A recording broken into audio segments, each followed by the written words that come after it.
Welcome back to the Intel Extreme Masters here at World Championship, as we're going to be getting into the second semi-final to find out who moves on to face off against Classic. Classic, in dominant fashion, moves on to the grand final. What an impressive road for him so far. One of the big favorites, as everyone is pegging, coming into this tournament. Joining me to my right-hand side, we have Tasteless and we have Good Old Pig as well. Gentlemen, our next semi-final coming up should be, well, I said it yesterday, but I'm going to say it again, a barn burner, because Rogue versus Maru. We have a global champion from the WCS system going up against Maru, who had the most amazing TVZ yesterday at the very end of the day. Pig, starting with you, what do you think about Rogue? How is he going to be sitting here in the semi-final? I like what Artos has said this morning. You know, you've got Rogue. Starcraft fans a little bit judgmental, of course. They said, oh, he had a bad run in one tournament, GSL, maybe he's not that good. Right. What have we seen over the past week? We've seen an absolute monster. He has destroyed almost everyone in his path, excepting one Zerg vs Zerg match, which he had a little bit of struggle in and was still very narrowly fought. Rogue was the world champion last year for a reason. He came up as a player who started out a few years ago with timing attacks, with well-planned, executed strategies. He wasn't the most well-rounded. On top of that, he became one of the best late-game players in the world. Last year, we saw him evolve into the whole package, and he still has got that wave that he's riding on. He can play every single part of the game, and he still has that fear around him. His opponents facing off against him say, this is the best Zerg late-game player in the world. If you let him get there, it is a nightmare to deal with. And then, of course, on the other side, Tasteless, Maru, who yesterday, I think you may as well call him the male Sylvanas, because he was the king of Banshees when it came to that TVZ that we actually saw from him. I didn't expect the tactics that he was going to kind of exude going into that series, but it was definitely an extremely, extremely formidable performance. I have to agree. He's brought such a variety of different strategies, especially with that Banshee late game style of play. I thought we were going to see a lot more orthodox, Terran making Marines, pushing out with tanks, doing a lot of drops. He did rushes. He went mech into late game like I've never seen before. And then he still had just a solid standard approach. I think that was in game 2 of the series he played before he got here. He's the complete package. All right, well, thank you very much, guys. I hear we are ready to begin our next semi-final. So without further ado, let's head over to Smix, who's on the stage. Thank you very much, Caleris. As you mentioned, Classic sits comfortably in the grand finals as he awaits his next opponent here at the Intel Extreme Masters. Up first, we have the WCS Global Finals champion of 2017. He's looking to become a world champion today as well. Give it up for Rogue.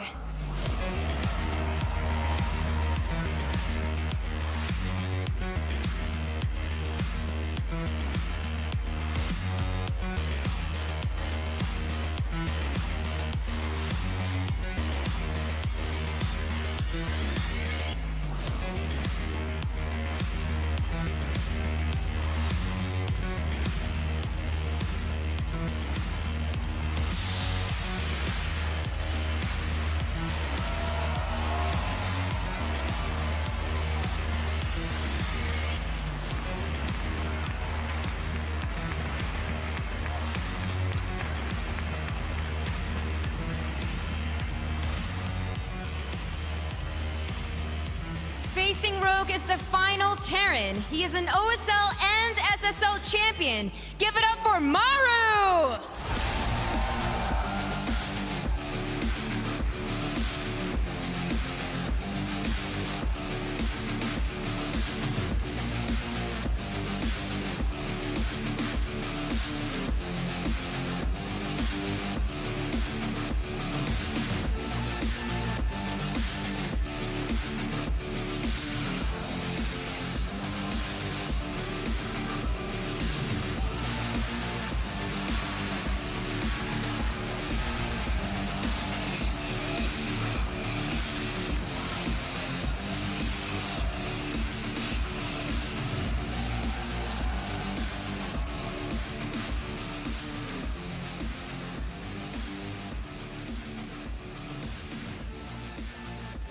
All right, Katowice, we are going to get into this dynamite TVZ here between the final Terran of GSL and Intel Extreme Masters Katowice. Maru against the reigning world champion, Rogue.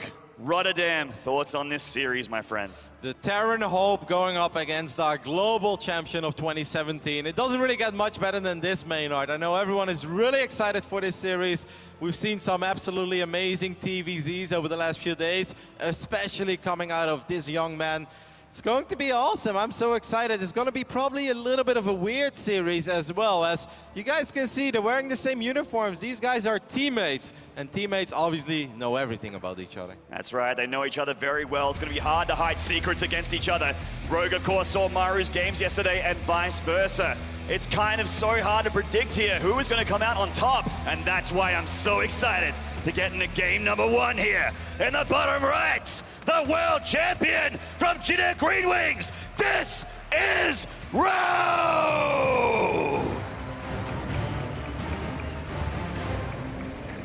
And in the top left, also from Jidder Green Wings, this is Maru!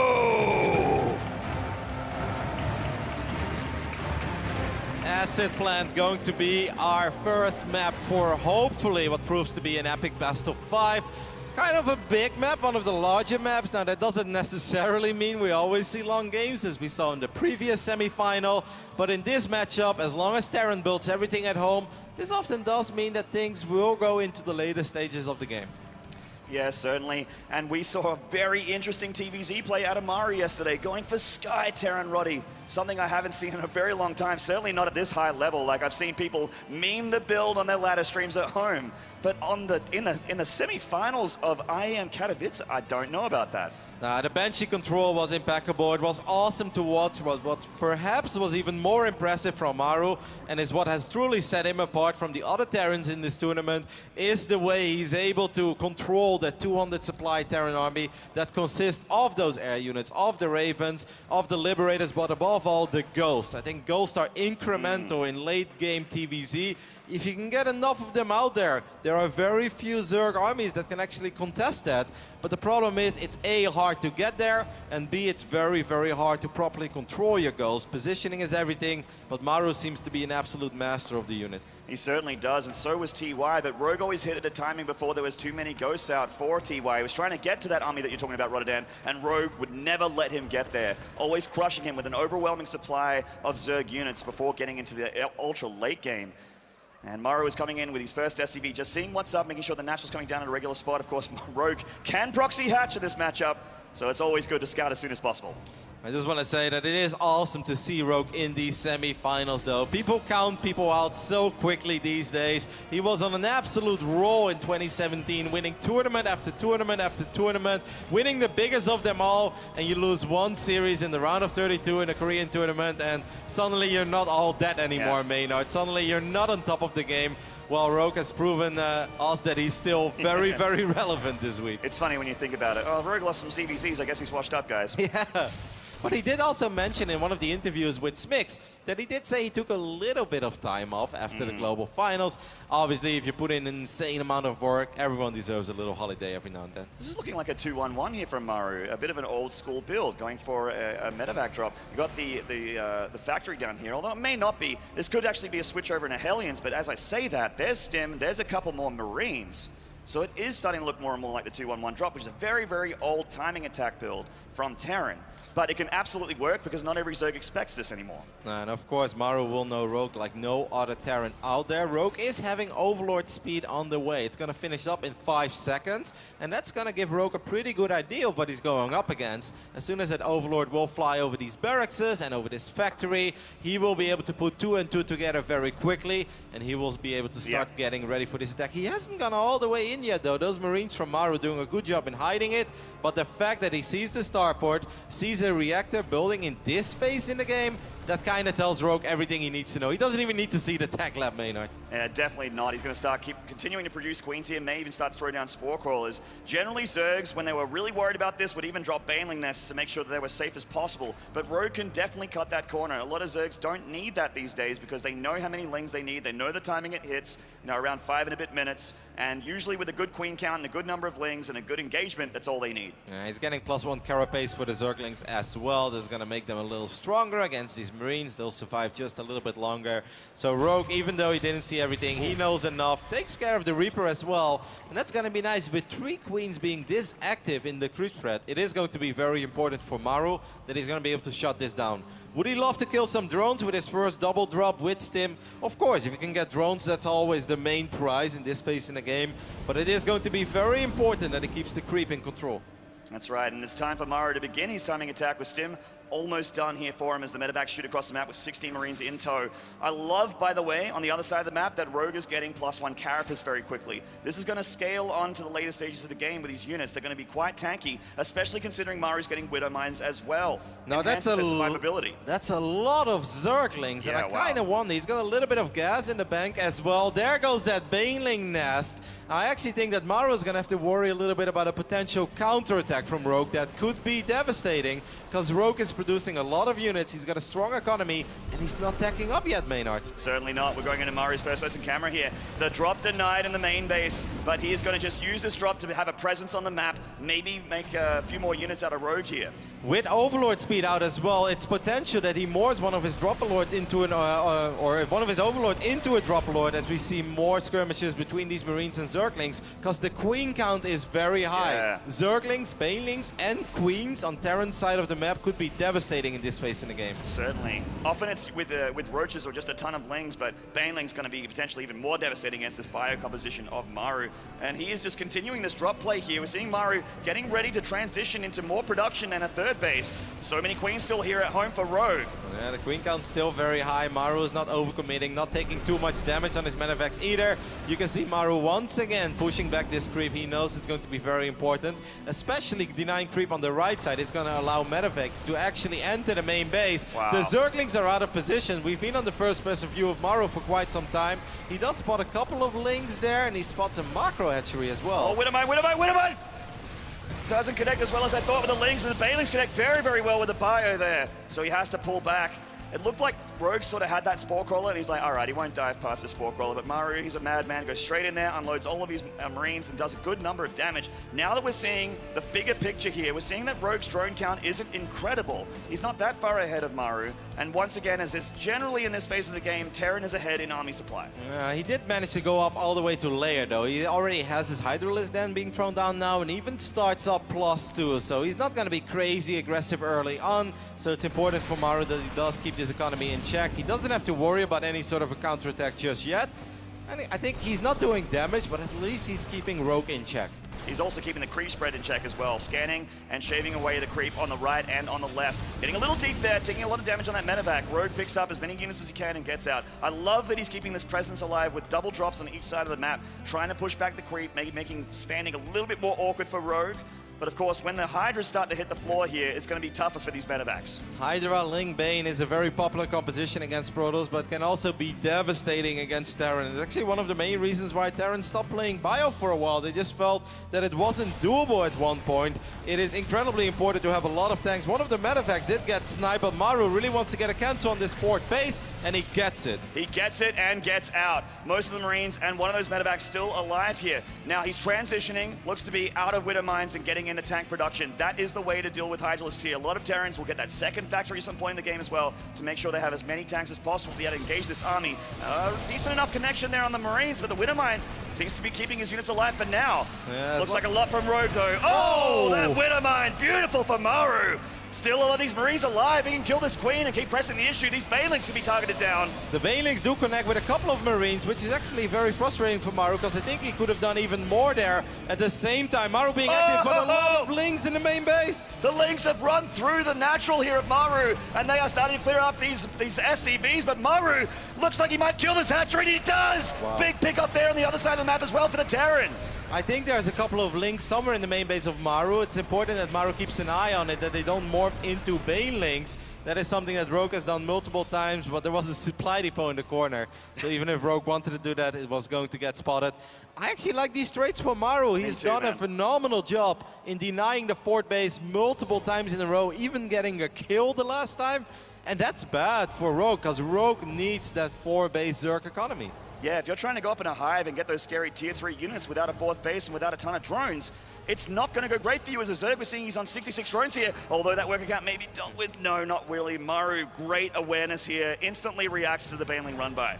Yeah, even the infestation bit being thrown down for Rogue, and he's getting burrowed. That's actually quite exciting. I mean, this is a large map that if Maru wants to make big ground pushes, he's going to be able to force a lot of scans out the moment that Maru picks up on it. But we could potentially even see a couple of big Baneling connections when he puts them on the ground.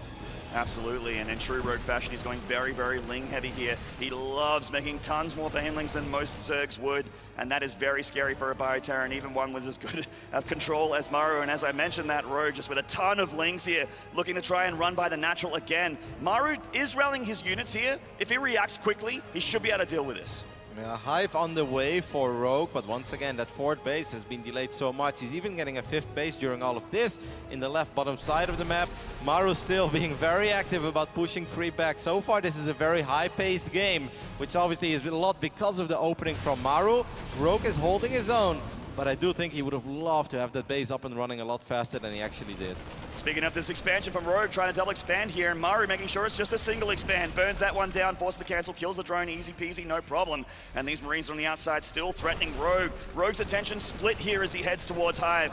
Just more and more damage from these run-bys. Where are the units from Rogue? They're late to the party here. A couple of Banelings were just sleeping on the job. Maru once again is going to pick up his Marines, nice. drop them one by one on top of the Banelings. Beautiful. All the Banelings are gone for Rogue. He has to pull the rest of his army down here to deal with this. More and more drones can go down, maybe even potentially a hatchery kill. Where is Rogue's army? He has a lot of units in the right top side. He's waiting to do a lot of damage, potentially, if Maru wants to go up to 4 bases, while all of his units are out on the map. But Maru's not falling for it. Maru has played a very slow and steady game so far when it comes to expanding, and he's just been able to do a lot of damage on the other side of the map. He certainly has, and once again threatening another expansion attempt here from Rogue. This time Rogue has some queens of position. His army seems to be a little bit far away though. This is going to be another cancel. Oh my god. That's a kill again. That's the second hatchery kill. That's a multiple hatchery cancel. These Banelings are coming in. He is able to get rid of the Marines, but loses this hatchery. Rogue trading very terribly now in this game. Maru, once he clears up this Ling, is going to take a base advantage over the Zerg. Rogue has had so many Lings and Banes in the right top side of this map, just not doing anything. He's burrowed They're them underground. A couple of Banelings in the mix there as well. It's not only Zerglings, but these units have just not been useful. Oh my god, the multitask here from Maru, non-stop aggression from this Bioterran play. I love it. He's doing great work against Rogue, and he's the one that's very, very comfortably going into tier 3. He's going into Ghost play right now. Rogue is trying to get those tier 3 units out, but as we mentioned earlier in the cast, if you keep having your economy stunted, you're not going to have that many ultras. I'm mesmerized by all those burrowed units in the right top side. Those units would have been so useful in just defending. Rogue lost a lot. He's finally going to try to make something happen, but the planetary is done. There is a tank here as well. I don't think that Rogue can really get the damage done that he's looking for. Oh, he does get a surround around the planetary here. The Baneling's getting rid of a lot of these SCVs. He does burn it down. That's damage for Rogue, but meanwhile in the main base, Maru's dropping here. Liberators to help out. Ultras, though, with the Lings, should be able to clean this up, I feel. All right, despite the fact there was a tank and a planetary, Rogue barely having enough Banes there to actually take it down, and that is massive, of course. Finally, Rogue gets a point on the board, but he's still in a lot of trouble, Maynard. He certainly is. These Ultras aren't fully upgraded yet. The Liberators are going to tear them apart. They get pushed back out of the liberation zones. This hatchery is going to go down. Maru is up 40 army supply with 3-3 completed. This bio is so powerful, Roddy. And multiple ghosts out already. That's perhaps the most important thing. If you're only on Marines, then just a couple of Ultras can really turn the game upside down. But Maru already being on 6 ghosts, that's plenty of snipes. Rogue is going to try to counterattack this time from the left side. And there isn't too much here. There is a tank or two, but these SCVs are going to be in a little bit of trouble. And I do like this counterattack because Rogue needed to pull that army back of Maru because Maru's army was simply too strong. Certainly was. Rogue not overextending with the Ultralisks, just relying on the Lings and Banelings to get damage done. He gets 7 SCVs from Maru. That is good work here because the economy of Rogue has kind of recovered. He's expanding, starting to take out the map, but losing all these hatcheries has still slowed him down. He's got a good work account, but not a ton of saturation. Maru did not rebuild his 4th base. He's just going to float over his main instead. It's going to be blocked by this one little Zergling that's burrowed. But this push of Maru is still devastating. Rogue is going to try to buy some more time with Zerglings. He will do some more economic damage. But what is the answer against this Terran army? Yeah, Maru's not going home this time. He is pressing the issue, going to try and kill Rogue right now. Baneling's rolling in, splits from Maru up, creepy pulls all the way back. A lot of his bio goes down, but the ghosts are still alive. Pew pew, all those ultras down, and Rogue is going to start folding here before Maru's might. Another hatchery goes down. A ridiculous amount of hatcheries have been sniped in this game, and he did it with Marines. These were not Marauders. These were not even meant to kill all these hatches. But Maru getting so much done. Look at all these goals, sniping every single Zerg unit. GG!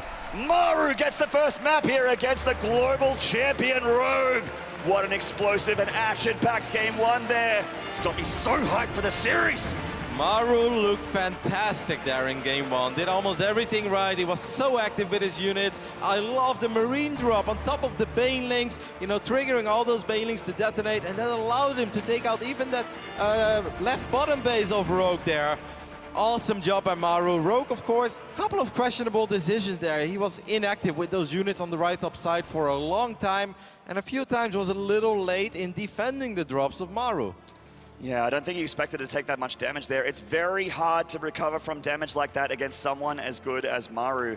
Rogue tried his best. Double expanding is a great way to go about it. Like, I lost a hatchery, that's okay, I'll double expand. Hopefully I can hold on to one if the Terran pushes the other. But we saw Maru kill one hatchery in the north, killing the hatchery in the south. And he's just, I feel like he killed 4 hatcheries, 5 hatcheries in that game. Yeah, he did that in 1 minute, I almost felt. Yeah. Because he got a cancel on the fort base, he got another cancel on the fort base, and then he got a kill on the fort base. He got a kill on the hatchery in the middle of the map as well, and then he killed the left bottom base too. Like, Maru was all over the place, and Rogue seemed a little indecisive at times. Indeed. Maru sticking to the tried and true 2-1-1. Bio-Terran play into Liberators and tanks. It is such a pleasure to see, especially in that first-person cam, to see how hard it is and how hard Maru is working on stage. And Rogue, no slouch at all in the top left spawn here of Neon Violet Square. This is Maru!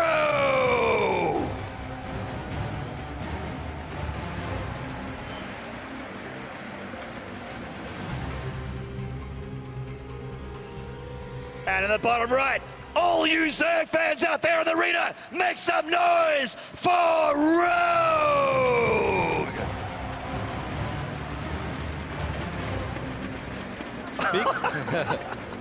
He's so excited he can't even stay on the edge of his seat. Oh, what do we have? Maru again with the chatter on Neon Violet Square. This is not the first time, and it's really funny, by the way, because Maru did this, or someone did this against Rogue, right? And Rogue sent his Overlord a little bit further to the north, and he scouted via the right side. This one, normally it goes in a more straight line towards the Terran base, but Rogue likes to send it a little further north, and then go towards the left side, but that would actually mean that he barely misses these barracks. Yeah, Maru does normally proxy on the high ground up here, and Rogue I think it was against TY, right? That he sent it a little bit further north? Yeah, I mean, I think it was, and also the reason why he's doing this is just because there's so many abusable bunker locations for the natural here. Rogue, last time he read this, he expanded to the south, but he hasn't read it just yet. He's keeping the Overlord at home, though. Rogue switching up his Overlord scouting patterns. He's going to see this bunker being thrown down immediately. Now, one of the things that Rogue did in the previous time he went up against is that he canceled his hatchery immediately, like he does again, and he expanded in the right bottom side instead. But with that bunker location, where is that drone going from Rogue? I think he sent it towards the top side of the map. Yeah, Gold he's on the top side base, here. maybe? Yeah, it looks like he's trying to do that, but I mean, it could work. Counter-aggression with a gold base income can happen, but he has to not take too much damage. I mean, the biggest problem is, though, how is he going to defend that gold base if Maru starts rallying his Marines towards the gold, because these bunkers are going to prevent Rogue from actually getting units down there. It's very, very true. How does he transfer anything down there? No drone transfer inside here for Rogue. And Maru's not even overcommitting to this. He made a handful of Marines and just went, okay, I can cancel these bunkers. 3 Marines isn't much of an investment. I'll float the barracks back home. If Maru would only know about that gold, though, he would land them immediately and start building Marines again, because there is normally, realistically... Is he going to try and wall up here? He's killed the rocks. He killed the rocks. Oh my goodness, Maru, you cheeky bugger. What a madman. All right, well, 1 bugger gets dropped here, and now good luck breaking out of that one, Rogue. We're just going to have more and more Marines roll down, and I mean, Maru can just expand behind this if he really wants to. He's going to scout the gold. I think that SCV is on a mission, Maynard, and if Maru scouts it, I honestly think this is going to be so difficult for Rogue to keep that base alive. And Maru is expanding behind it. He's getting a spine crawler. The damage output of Queens and Lings is not good, guys, especially when they have a choke point like this against high hit point structures like barracks. This is such an interesting strategy for Maru, which seems to be pretty effective at the moment. I mean, the SCV is actually just going to repair the barracks, it seems, but there is a couple of Marines are running around. I think he's sending them towards the gold. I think that Maru was hoping. Yeah, he's found he it. on purposely didn't scout it too early. Almost feels like he let it finish up. Now Maru is here. And Rogue, what are you going to do against those Marines? You can't get units down there. What a cerebral strategist in Maru here, reading Rogue like a book. Wow. The SCV does get picked off here. He will be able to break through this eventually, but this damage from the Terran in the early stages is catastrophic.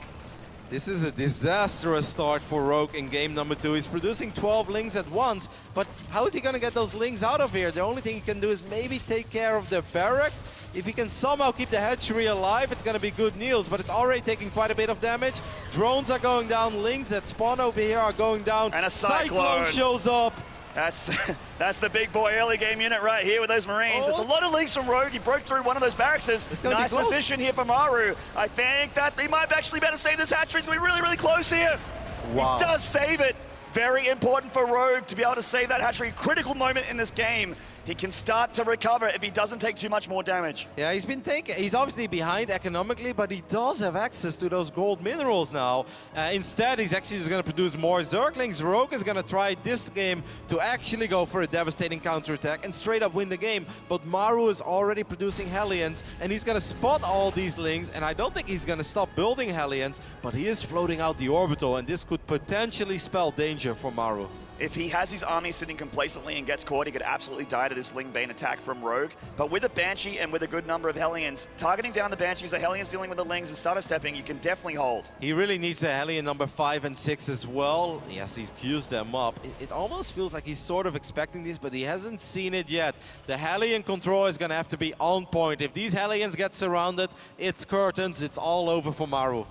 Rogue certainly has a glimmer of hope Oh, he here. spots it. He found the bust. But the Hellions getting a little deep. They're going to get surrounded by these Lings. They're starter stepping as well as they can. The Banshee is out. They're going to start dealing with the Banelings one at a time. Still so many more left over for Rogue. The Hellions have been pushed away from the main base of Maru. He busts on in.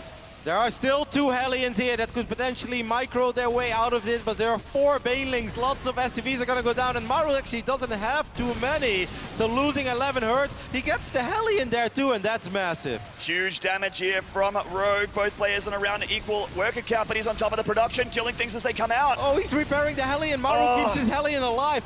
Even though this was a lot of damage, I think that Maru has successfully defended. I think so. He keeps bringing Hellions 2 at a time, with the Banshees in the sky helping out as well. He should be able to hold on. Loses one Hellion here, nearly loses a second. The Banshee keeping it alive. Lings continuing to stream in from Rogue. He seems to just be all in, holding the Z button, trying to end this game. But the body block from the SCVs keeping him out of the production, letting Maru produce the units he needs. Maru's and repairing. Yeah, Maru's still on 20 SCVs. More Lings streaming in. I think Maru right now knows that all he needs to do is defend, and then life is going to be very good because Rogue doesn't have a proper answer against these Banshees. 20 SCVs went down, but I'm calling this a very successful hold for Maru. Absolutely, Rotterdam. I agree with you 100%. Rogue's trying to make a Roach Warren right now in Spore Crawlers, which are beefy on the ground, but there are a couple Banshees here for Maru. We've seen Maru with these Banshees do tons of damage. And that hatchery is so low on HP already. I mean, 1 Spore, 2 Queens. There is a little bit of energy, as the Observer is showing us as well, but these Banshees can just fly circles around it. Cloak is done. The Spore Crawler is almost done. It's going to be another close call, Maynard. He's out of detection range. He's going to be able to burn it down without losing these Banshees at all. The Spore Crawler is burrowing, but it's not going to burrow in time. Big pick off there for Maru. Rogue having a disastrous start to his semi-final so far. Does get one of the Hellions there, but there is no proper answer against these Banshees. These Banshees can fly around, be annoying. A couple drones are going to go down to the Hellions as well. Yeah, they're going home, and what a home to go back to. Just one base Zerg. Never a good sign for Rogue here. Maru can just rally in these units. The Banshee's uncontested. The Queen is dead. And not a lot of Spore Crawlers either. The Hellbats just mincing and barbecuing these Lings to pieces. There's no Spore Crawler in the main, right? That's it. He just burned it down. There's one just here to the left. But the Banshees have complete reign on the right side of this main mineral line. could potentially start working on the spawning pool or even the roach warren if Maru wants, but Maru knows that this is his game. He takes some damage on that Banshee, but with 4 Banshees, he can even go for the layer straight up. The Queens are quite far out of position. They're gonna even have to be off creep for a split second. I actually think the layer is gonna go down as well. I agree. You can burrow the Spore Crawler pretty quickly here, but Maru can just dance around it. Oh man, it's so low, it's so low, it's so low! Maru is just gonna kill the lair, and now Rogue actually doesn't have a hatchery anymore. He's gonna end up losing his Queens here as well against the Banshees. I think that's it, man. Yeah. GG! Maru, a very convincing game 1. A bit of hope there for Rogue with the counterattack in game 2, but he is just so damned good. And we already have the Terran on match point. Tell me this isn't going to be another 3-0 Rotterdam. The Terran Hope takes a 2-0 lead over his teammate, our WCS Global Champion of 2017.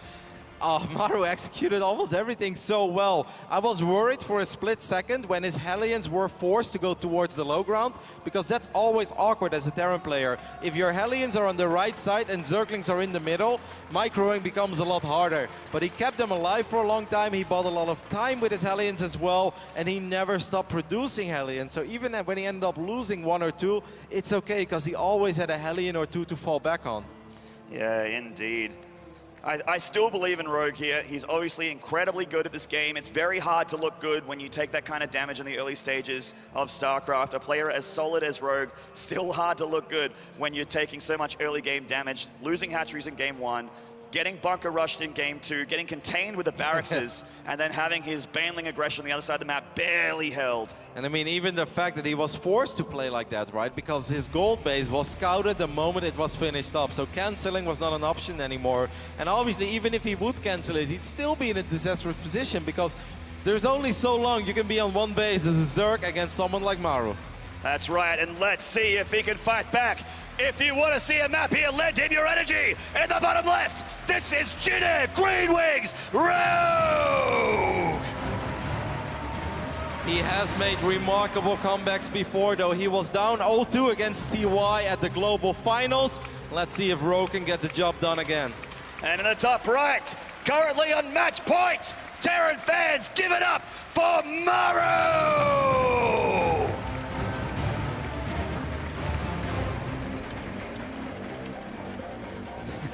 Maru saved Terran. Well, so far, Maynard, I think he's been doing a pretty good job. Yeah, I gotta say, not looking too shabby here in the semifinals of one of the biggest tournaments in the whole year for StarCraft 2. And how crazy is it that we had such a strong Zerg representation into the round of 12? Out of the 12 players, 5 of them were Zerg. In the quarterfinals, we still had 3 Zergs as well. 2 Zergs in the semis. But are we gonna have a non-Zerg final, Maynard? Maybe. 2 Zergs coming in, maybe 0 Zergs leaving. That'd be crazy. Well, we have a pretty regular build here from Rogue and also Maru. Thankfully for me as a fan of the game and liking the longer stages of the game, making his barracks at home this time. Well, the first game was awesome. It was excellent. It was a more drawn-out game as well. Obviously, game number 2, it seems like he just loves to do that on Neon Violet Square, and he's not the only Terran out there. Maybe they just feel if you give Zerg too much freedom on that map that it's just really hard to punish them. So instead, throw a curveball and force a weird game. And a weird game it was, especially for Rogue. I'm sure Maru enjoyed it.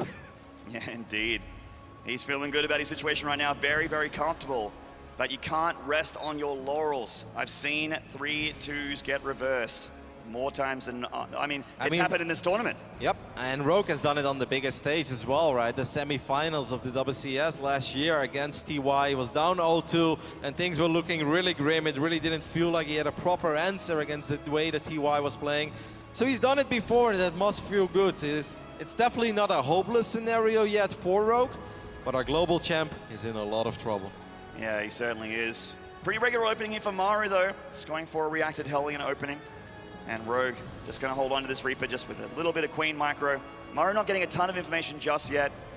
And he very rarely loses this Reaper, so just coming in, getting a good look, not seeing any drones. So it's not a big deal. Yep. Early stages TVZ with both players macroing at home, doesn't have a whole lot of action. This is nice for Rogue, though, if he can deny a little bit.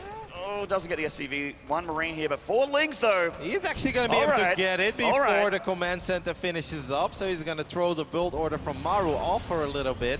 It's going to be delayed. Potentially Maru could be supply block, but that's actually not the case because he did just have his depot finish up. But this is still annoying. Now the orbital, as that SCV is hiding inside of the command center, that obviously means that Maru cannot morph his command center into the orbital. And this actually slows the economy of Maru down by quite a bit. Indeed. Natural up in Maru.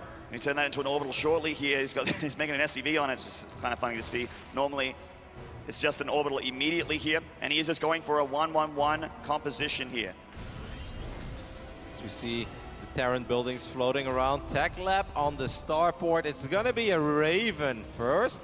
So potentially we're gonna see plenty of Ravens in this game. The Raven has obviously seen a lot of success in this tournament, especially in the hands of Maru. Yeah. This is actually a build that Maru used in his last TVZ series against Solar. He started with the Raven, and it was very, very old school. You know, having those Hellions and the Ravens out to push back creep, maybe a little bit of auto turret attacks here. Last time Maru did this, he went for a push at the third base and engaged the Queens directly with auto turrets. Yeah, I mean, that's very fast stim as a follow-up as well, right? So if Maru can... Rogue is going to actually throw down a very early Roach War in this game, and he already has Overlord speed, doesn't he? I'm pretty sure I saw it on the tab before. Yep. So this actually could potentially be dangerous as well. Yeah, Rogue... Keep an eye on the Queen count here. Yeah. He could potentially make a bunch more, load it up with Roaches and get across the map, but it's early stages here. Well, it's a layer instead. We see multiple Nidus networks coming out of Rogue as well in this tournament, but now that he scouts the very fast stim, I wonder if that changes his ideas, changes his plan. He's getting an a Spore Crawler just in case there would be a Cloak Banshee follow-up after the Raven, but we know that's not the case. These Queens are taking quite a bit of damage though. Once again, Maru with this push coming down with the Hellions. The auto turret actually getting tanked by the Zerglings here. The Hellions are still alive though. Rogue losing a lot of these Lings. His Queen at the back, very, very damaged, but he does have a transfusion available. There it goes. Keeps that Queen alive. Nice control, nice defense from Rogue. These Hellions still being threatening though. Wow, the micro of Rogue there was actually excellent. He doesn't lose a single Queen just yet. Used all the energy though, but he was forced, of course, against all these Hellions and the Raven as well. Solid job by Rogue, of course. Good Hellion control by Maru as well. Finally, one Queen does go down, but now the Roaches are out, and the Roaches should be able to take care of these Hellions at least. Yeah, Roaches are going to make sure that the Hellions don't do too much damage on the side of the map here for the Zerg. Could potentially get counterattack aggression down as well, but I feel like you need roach speed and that kind of thing if you want to go across the map without committing too hard.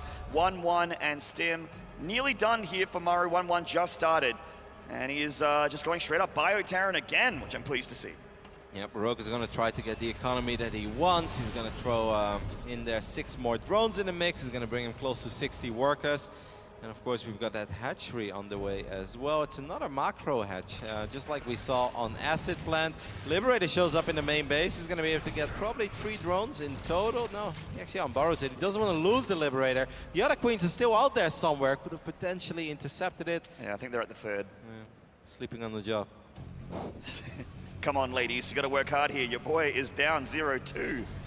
All right, we got the third base for Maru, being a third, it's getting dropped down here. Plenty of anti-Ling countermeasures here. Roaches, when they are up in, when you're up like 20, 30 army supply with Roaches, you can absolutely take this fight.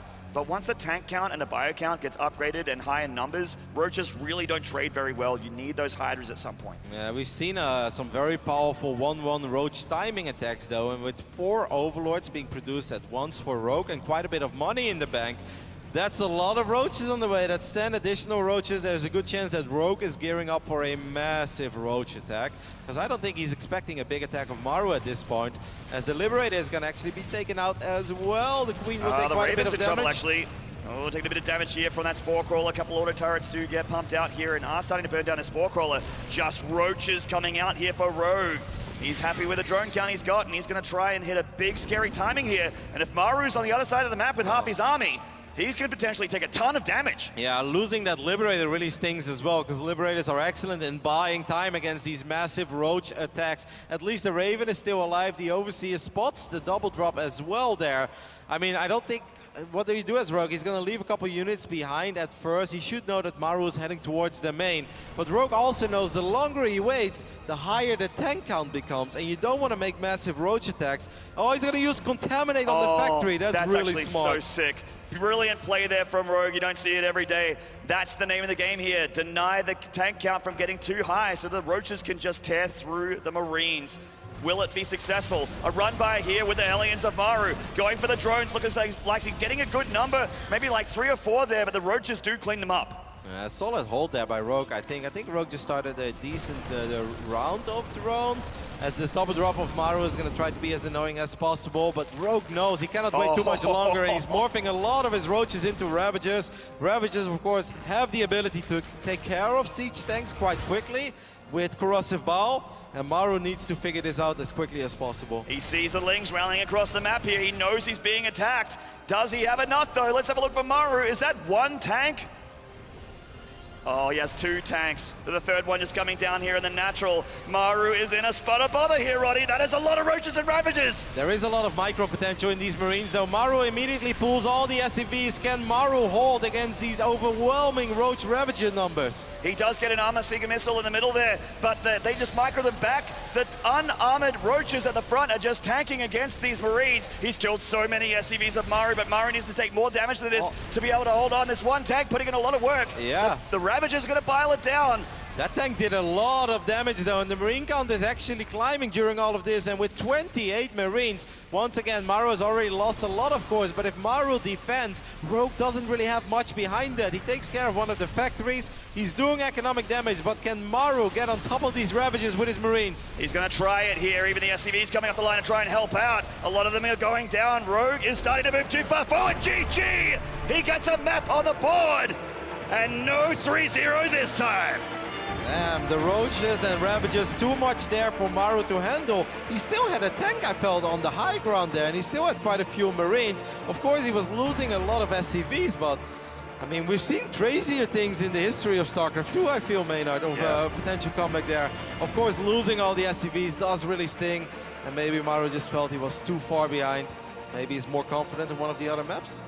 Maybe. So we're going to have to see a game 4 here. Can Rogue fight back and tie it up to a piece? Maru still on match point. Could very well go through a 3-1 here. All right, we're going to take a short break. When we come back... Real soon though, Maynard. Yes, not just yet. Oh, my bad.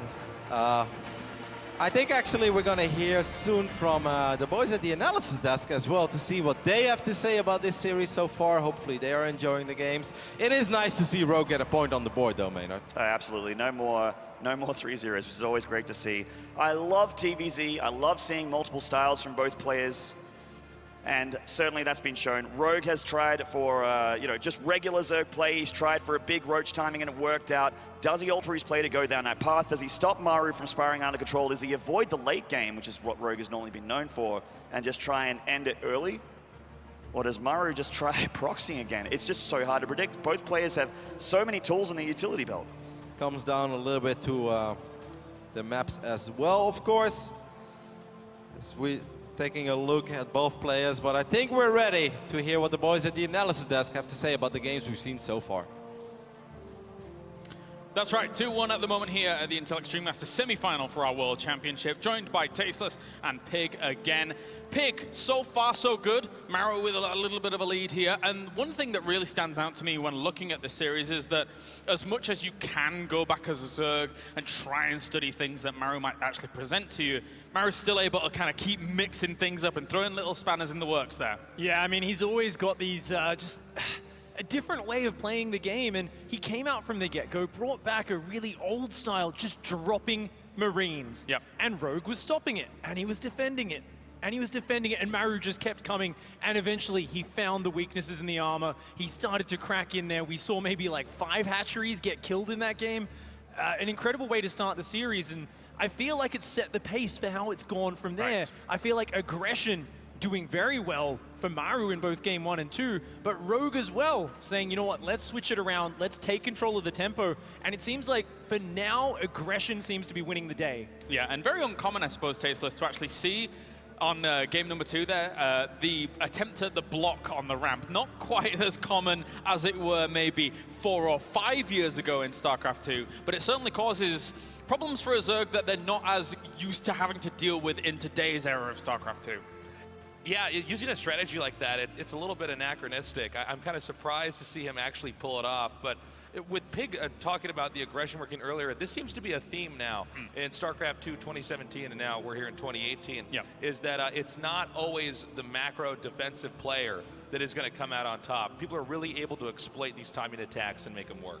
Pig, what do you think Rogue has to really do to truly get himself back in a good position in this series? Because we saw Maru going up against Solar yesterday, and as much as we've seen a diversity in strategies already, there's still a lot of tricks in the bag for someone like Maru. So how do you approach that in the pro gaming mind from a previous pro gamer Zerg yourself?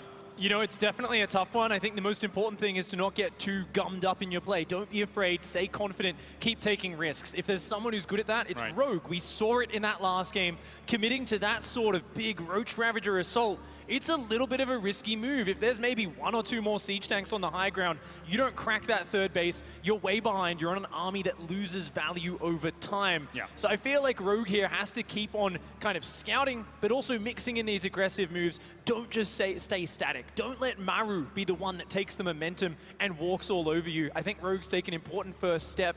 He's got 1 point on the board. If he can win 2 more, I think definitely a few more aggressive plays are going to be the secret.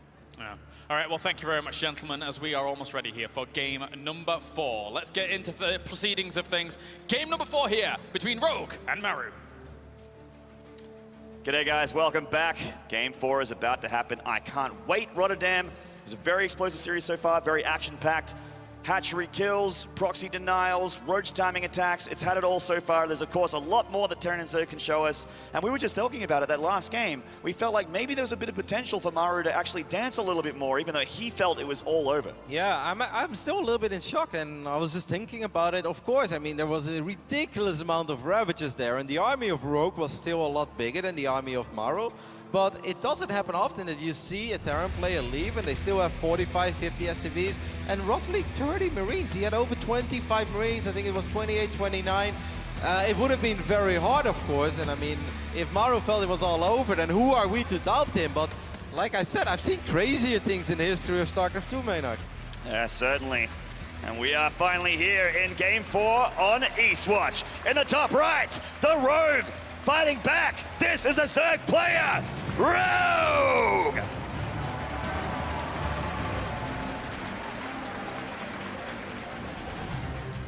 And in the bottom left, still on match point, Terran fans make some noise for Maru!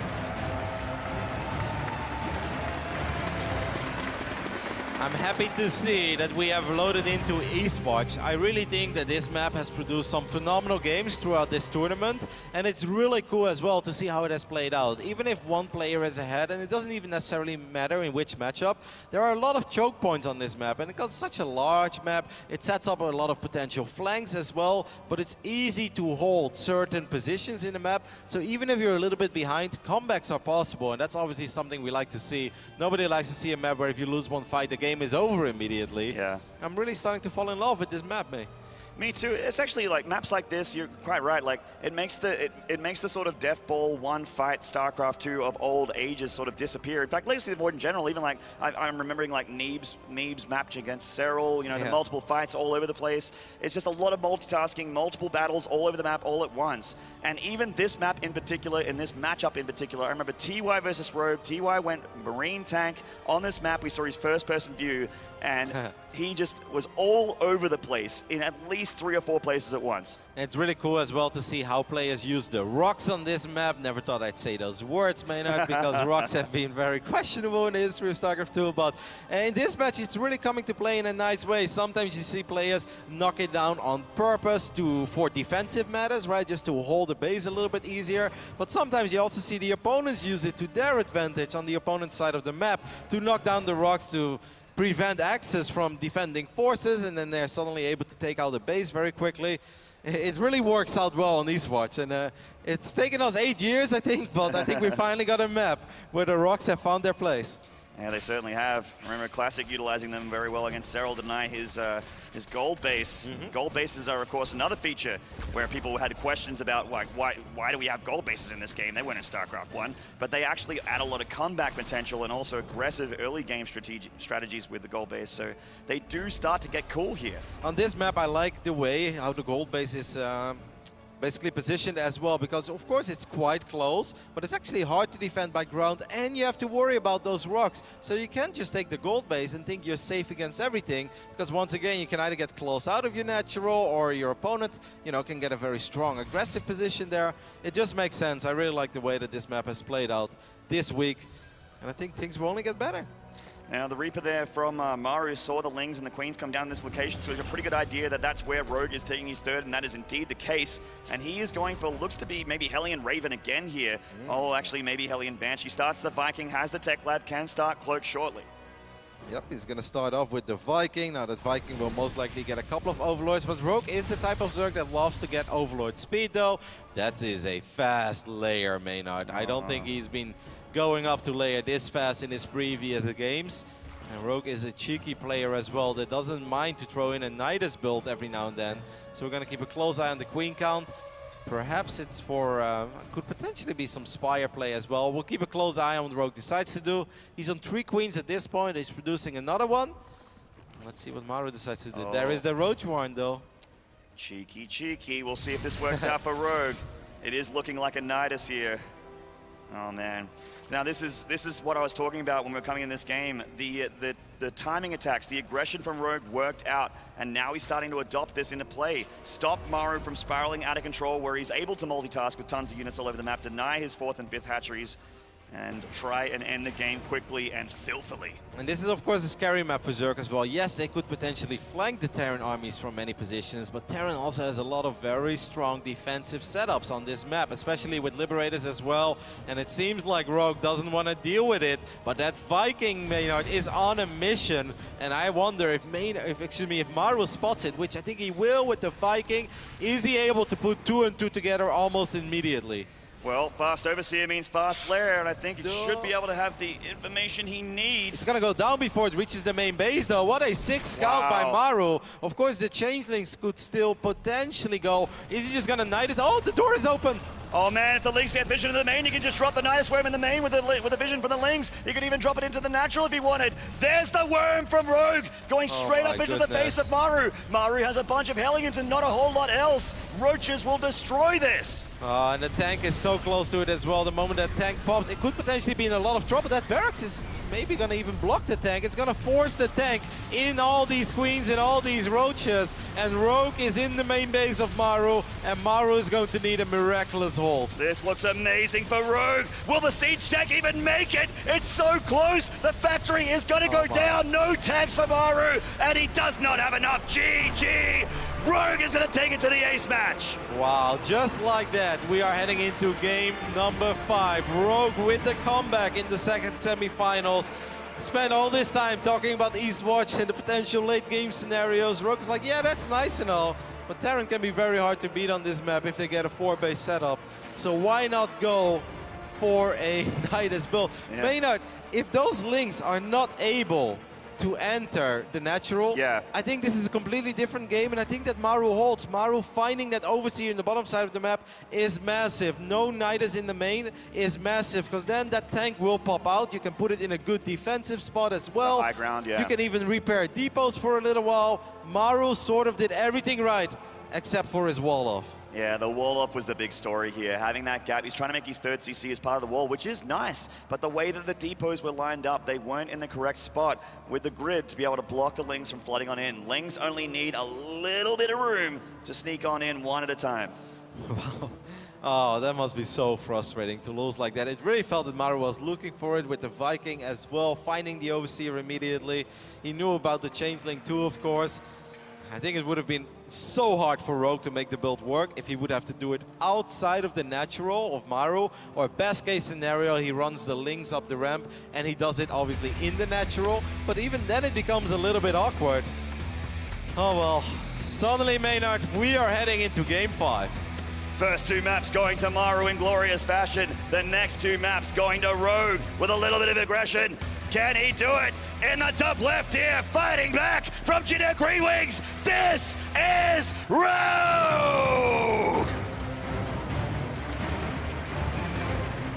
Still on the ace match. This Terran Hope in the bottom right. He is Maru!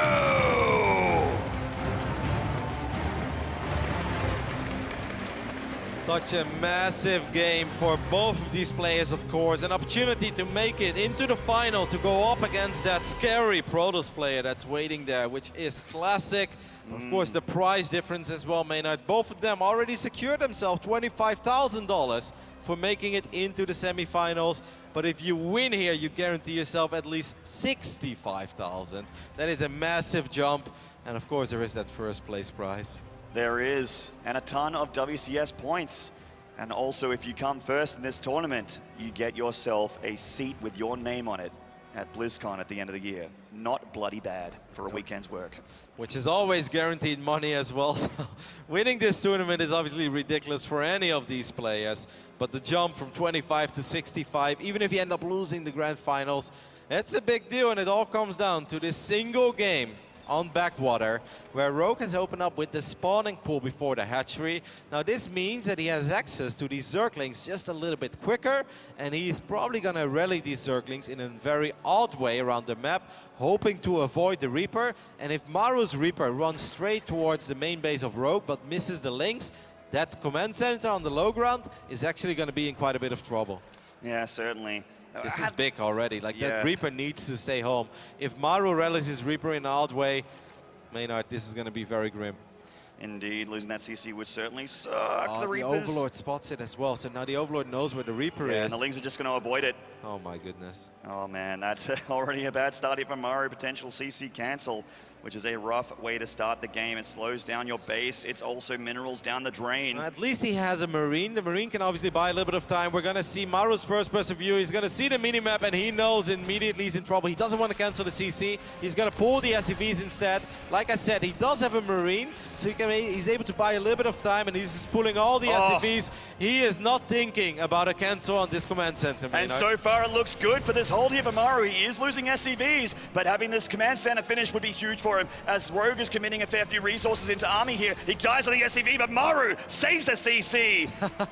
I love it, a first-person clinic of how to deal with this opening of the Zerg players. Maru scouted it as late as possible. In the end, did he only lose 2 SCVs against all those Zerglings? Oh my god. Wow. Hashtag just play like Maru. Yep, that's the new meme right there for all the Terrans. Well, I mean, Rogue, of course, is not out of this. Not necessarily, I think, the success that he was hoping for. And he had 2 hatcheries going up on the other side of the map. But I'm sure he was hoping for either a bigger delay on that command center, or at least a few more SCVs than just 2. All right, well, this is a nice position here for Terran, as the Reaper can bounce up and down very safely here against that third base. So he can have a look, see the drone saturation, see that it is indeed taken. Trying to gun down a drone here, just going to turn that into a Spore Crawler and save it last second. There is Rogue. So no real damage done, although the Reaper is still working on him. I like what Maru is doing as well on his side of the map. He's getting a very fast medevac. Maru has been switching it up a lot in this series. He's opening up with Hellions, but of course the biggest difference here with the medevac is that he can potentially drop these Hellions into the main base of Rogue. If Rogue's queens are way out of position because they're trying to drop creep, there is a good chance that Maru gets quite a few drone kills. Yeah, quite indeed.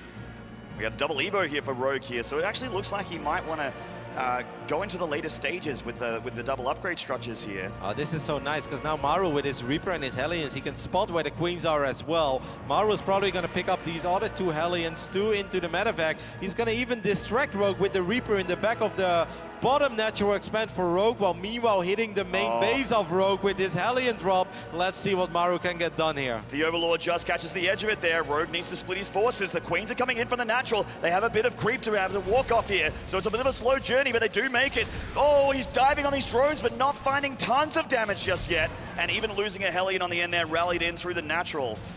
He got 4 in the end. He drives a couple of Hellions into the natural as well. Does a lot of damage, doesn't get too many kills. The final shot is good though. Gets 3 more there in the end. He saves the medevac. Not a disaster for Maru. Was perhaps hoping for a little bit more, but 7 drone kills, Maynard. That's not bad. Not shabby at all, and also he's continuing here with the Liberator going across the map looking for more drone kills. Maybe even if he's really lucky, a lot of damage or a kill on a Queen. And once again, Rogue is seeing that the Tech Lab is on the starport here, so very likely Raven play coming out of Maru, and Stim is spinning. The Tech Lab on the barracks is on, so he knows he's up against Bio again. I mean, your heart has to start beating a little bit faster. If you look at his production tab, this screams a very macro-oriented game between these two. A double Evo build coming out of Rogue, while Maru is just gearing up for the late game as well. That Liberator did a tiny bit of damage. It is going to fall. Rogue is losing a lot of mining time, though. Now, you may not necessarily be losing insane amount of drones, but his mining time has been interrupted over and over again, which means that Maru should not have to worry too much about some sort of a crazy timing attack by Rogue. Also, with this very, very damaged medevac, and the fact that there's not too many on the field just yet. No, oh Maru. No, come on, that thing has no health. It's literally on fire. If Rogue sneezes on that, it dies. Yes. Oh my God. That. And the cool thing for Rogue that I want to bring up real quick is that he got rid of the Hellions. So that gives him a lot of breathing room. He doesn't have to worry about a huge Hellion run by anymore. And with the medevacs, like I said, low on hit points, I question the drop play from Maru being in play for a little while here. He is going to repair it up. So Rogue has a bit of breathing room. Did you see that? That was just beautiful, man. That was Terran love right there. The SCV is repairing the medevac while the medevac is healing the SCV. Better love story than Twilight. It is indeed. Certainly well written. Yes. 1-1 on the way here for Maru. Obviously, Sim is done. Combat Shield on the way, so all the bio upgrades he could possibly desire at the moment. 1-1 is quite a ways ahead for Rogue. Like we saw, that early double Evo chamber means he's going to have powerful units in the mid-game. There's lots of links on the production tab for Rogue, but he is on 67 drones already, so it's obviously okay to squeeze in a big round of links. We see the Spire being thrown down as well by Rogue. So we could potentially see some Murderlist come into play. Of course, for a while, a couple of the Korean Zergs did like to play Ling Bang Corruptor, but I'm not sure if I'm necessarily expecting that here on Backwater. Well, we've got Maru's dropship coming out here with all of his hit points back, and the Raven, of course, with plenty of energy here. A couple auto turrets on that bad boy if he wants to engage or start at least pushing back that creeps. The wonderful thing about the Raven is mobile detection. You don't need to scan on the edge of this creep anymore. You just move forward, pick up a creep tumor here and there, and then pull back. Lots of drones on the way here for Rogue. It's just looking like Ling Bane Muta. This is shaping up to be a fantastic game as Maru is just trying to push the creep back a little bit, but the production tab, it promises us a very, very macro-oriented game here by both of them. So we could potentially see all the fun units come into play. Maybe some more Ravens as well. Probably going to see lots of run-bys because these links from Rogue, the Lings and Banes, are going to be powerful. Their upgrades are great already. He's got 2-2 on the way. He's probably going to try to take down a lot of the SCVs from Maru as soon as Maru tries to go up to 4 bases. And of course, Maru wouldn't be Maru if he doesn't try to do the same on the other side of the map. Ling Bane Muta is fantastic against a Terran that just blindly goes into tank tech, even though we can see that Maru is going to commit to tanks. He's going +1 on his armory at the moment and going for a second factory. He can switch over into Winter Mines, which are a lot more effective against this. But tanks can work. It just depends if you have, like, you know, you throw in a Thor or two. There's an opening for Mutas to really catch the Terran with his pants down. Hold that Thor. Quick pick up there from Maru, saving as many Marines as possible. I like the way that Maru has been using his Raven as well, just to keep this creep contained a tiny bit. Having tanks is obviously not the greatest thing against all the Zerglings, but if you have them in a good position, it can actually be quite nice, you know. Just make sure that they're well protected. I love how there is a changeling. Day 9, they still think I'm one of them. I'm one of you. One changeling here, just getting all the information there for Rogue on these tanks. He knows about this little siege setup, and here come the Mutts. Back in the third, the turrets are not done. And get a couple SCVs. Now, of course, losing a few SCVs here and there is not a super big deal. 9 minutes into the game when you're on 4 bases and you've got 82 SCVs mining, which is insane. These new styles of super high eco are becoming more and more popular. And Hive is on the way here for Rogue. Now, when game 1, the narrative was he's trying to go into Hive and late game without a solid economy. Rogue, however, this time, he's got everything he needs. Rogue has an insane economy. He's going over 90 drones while flying around with these Mutalisks. He's going to find a few more SCVs here and there. Could potentially get a cancel on maybe one of these barracks. That's right. These are very low in hit points or even a kill here. No cancel there from Maru. 100 minerals, 150 minerals down the drain. Two upgrades finishing up now as well for Rogue. Those are barracks that scream tech labs to me and scream potential Ghost. We know what Maru is capable of with Ghost, as we have the Ghost Academy on the way as well. Of course, Rogue has been watching those games. He's very well aware of it. Might actually find himself a siege tank there as the Raven does drop one of his missiles. Yeah, and this is actually going to help out the Thors a little bit. They already do great damage against Mutas. Losing all the tanks, and look at the Zerglings now. There are 75 Lings on the map, 12 Banelings, and he's producing 60 more Lings. I'm a tiny bit worried right now for Maru. Rogue taking care of all the tanks. He's going to try to go for a massive bust. Maru's going to need Micro like a god here, and definitely to not be on creep against this many Banelings.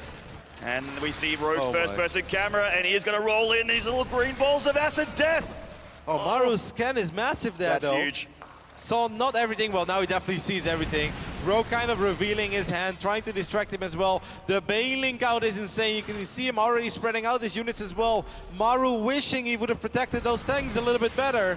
And here we go. Tanks are alive. Liberator's here as well. The Thors are going to try and help out. And the Banelings are rolling in on that fourth base as Rogue barrels into the natural. Is this Rogue's moment to kill Maru right now? Oh, yeah, well, at least 1 million SCVs are going to fall. 30 have gone down already. Few more Banelings screaming in, but Maru does still have an army, though. Maru has done a good job in keeping the majority of his bio units alive. He loses 40 SCVs. I actually think that could have been a lot worse, but obviously his eco takes a massive hit. He could be dead, and he's definitely not dead. But however, Rogue does definitely take a lead here. Tons of damage done by this big attack. There's a lot of gas in those Banelings, but I feel like the damage was absolutely worth it for Rogue. Now he has a lot of space to get that that Hive Tech rounded out here. Great Aspire on the way, a bunch of Corruptors to deal with Medevacs and Liberators, and even the Ravens. This is a great spot here for Rogue. Let's not forget that if you are on 90 drones, you want to make attacks like that. You want to have Banelings blow up Terran units, because what else are you going to do with all that money that's coming in? You don't just want to sit on 200 supply of Banelings forever. So instead, Rogue freed up a lot of supplies, getting a Great Aspire, just runs links past that entire Terran army. And he's actually going to be able to get to the orbital. Massive pick up there for Rogue. Is going for bad for worse here for Maru. He's not anywhere down here with these Lings, which now have Adrenal as well. They are mincing up this economy of Maru here. The Terran is in big trouble. Well, before it wasn't that bad. I think losing that orbital, that actually hurts a lot. Losing 10 more SCVs as well. And Rogue is relentless. Maynard, he's done it before, returning from an 0-2 deficit, and it seems like Rogue is gearing up to do it all over again. And he came back from that 0-2 deficit to make it to a grand final just like today. Rogue on the precipice of meeting Classic in the grand finals with Intel Extreme Masters Katowice. He rolls on in, the Corruptors mincing everything in the sky. The Lings and the Banelings going straight into Maru's face. Maru doesn't have a ton of units here. He's splitting as well as he can, but it's not enough. GG! Rogue versus Classic will be your grand final for the Intel Extreme Masters Katowice World Championship. You just can't count this man out. It looked hopeless after the first two games. It really looked like Maru was in absolute control of almost everything, but Rogue does it again. Down 0-2 in the semifinals, no problem. Unreal, Maynard. Unreal. My heart is beating out of my mouth. It's just an insanely high-octane series there. Maru is just looking so strong in this series, but you can never, ever, ever count out Rogue. Doing it against TY at BlizzCon and doing it here against Maru in Katowice. So sick. All right, we're going to take a break, guys, and when we come back, an interview with Rogue and more StarCraft. We'll see you soon.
Welcome back, everybody, to the Intel Extreme Masters Katowice. We just wrapped up our second semifinal match, and it's Rogue that comes out on top over Maru 3-2. So first of all, congratulations, Rogue. It was such an intense series. You started down 2-0, and you were able to complete the reverse sweep to move on to the grand final. So tell us, what's going through your head right now?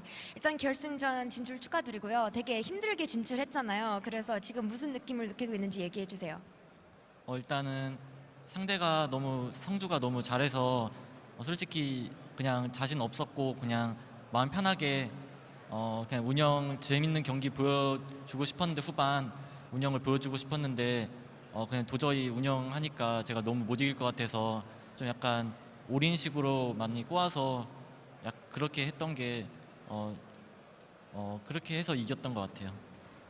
So he says when it comes to Maru, he's such a great player, so I wasn't feeling that confident going up against him. But that being said, I really wanted to show my late game ZVT, and as I played out the games, I thought, okay, I can't win if I just continue to play like this. So I decided to switch it up and use a lot of different all-ins, and I think that because I was able to sort of complicate his game by playing all-ins from my side, I think that's why I was able to win.